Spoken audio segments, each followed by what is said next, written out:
السلام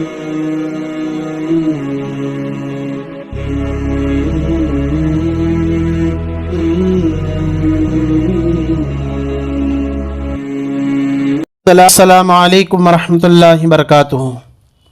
نحمدہ ونصلی علی رسولہ الکریم، اما بعد۔ محترم ناظرین، شعبان کا مہینہ چل رہا ہے، ابھی شب برات ہمارے سامنے آنے والی ہے۔ اسی مناسبت سے حدیث کی روشنی میں چند باتیں آپ حضرات کے سامنے پیش کرنا چاہتا ہوں۔ شعبان یہ وہی قابل قدر مہینہ ہے جسے نبی علیہ السلام نے اپنا مہینہ فرمایا، شعبان شہری و رمضان شہر اللہ۔ شعبان میرا مہینہ ہے، رمضان اللہ کا مہینہ ہے۔ رسول اللہ صلی اللہ علیہ وسلم دعا فرمایا کرتے تھے، اللہم بارک لنا فی رجب شعبان وبلغنا رمضان۔ رجب شعبان میں ہمیں برکت دے، خیریت کے ساتھ رمضان تک پہنچا دے مولا۔ یہ وہی مبارک مہینہ ہے شعبان کا جس میں رسول اللہ صلی اللہ علیہ وسلم کی تمنا پوری ہوئی۔ ہمارے نبی کی تمنا یہ تھی، بیت المقدس کے بجائے کعبۃ اللہ ہمارا قبلہ ہو جائے۔ بیت المقدس یہ یہودیوں کا قبلہ ہے۔ مدینہ جانے کے بعد رسول اللہ صلی اللہ علیہ وسلم 16 مہینے بیت المقدس کی طرف منہ کر کے نماز پڑھا کرتے تھے۔ ایک مرتبہ جبرائیل امین علیہ السلام سے ہمارے نبی نے فرمایا کہ جبرائیل، میرا جی چاہتا ہے کہ ہمارا قبلہ تبدیل ہو جائے۔ جبرائیل علیہ السلام کہنے لگے، میں ایک اللہ کا بندہ ہوں، اللہ سے جب میری ملاقات ہوگی تو آپ کی درخواست اللہ کے سامنے پیش کی جائے گی۔ شریعت اللہ کی کتاب ہے، اللہ جس حکم کو چاہے بدل دے، پورا اختیار اللہ رکھتے ہیں۔ چنانچہ رسول اقدس صلی اللہ علیہ وسلم بنو سلمہ کے ایک خاندان میں ام بشر کے گھر میں دعوت پر حاضر تھے۔ ام بشر صحابیہ ہیں، ان کے فرزند بشر رضی اللہ تعالیٰ عنہ وہ بھی صحابی ہیں، ان کے شوہر برا بن معرور رضی اللہ تعالیٰ عنہ وہ بھی صحابی ہیں۔ ام بشر کے گھر میں دعوت پر حاضر تھے۔ آپ صلی اللہ علیہ وسلم کے لیے کھانا تیار کیا گیا تھا، ظہر کا وقت تھا۔ گھر کے اندر نماز کا وقت ہو گیا تو جماعت بنائی گئی۔ رسول اقدس صلی اللہ علیہ وسلم نماز پڑھانے آگے بڑھ گئے، پیچھے صحابہ کی صفیں بنی ہوئی تھی۔ 2 رکعت نماز پڑھی تھی کہ فوراً قرآن کی آیت نازل ہو گئی، فَوَلُّوا وُجُوهَكُمْ شَطْرَ الْمَسْجِدِ الْحَرَامِ۔ نبی جی اپنا قبلہ تبدیل کر لیجئے، کعبۃ اللہ کی طرف منہ کر کے نماز پڑھیے۔ جس طرف آج ہمارا قبلہ بیت اللہ ہے، بالکل اس کے پیٹھ پیچھے ہمارا کعبۃ اللہ مغرب کی طرف ہے، بیت المقدس مشرق کی طرف ہے۔ مشرق کی طرف رسول اللہ صلی اللہ علیہ وسلم منہ کر کے نماز پڑھ رہے تھے، پیچھے صحابہ کی صفیں بندھی ہوئی تھی، 2 رکعت ظہر کی نماز پڑھا چکے تھے گھر کے اندر۔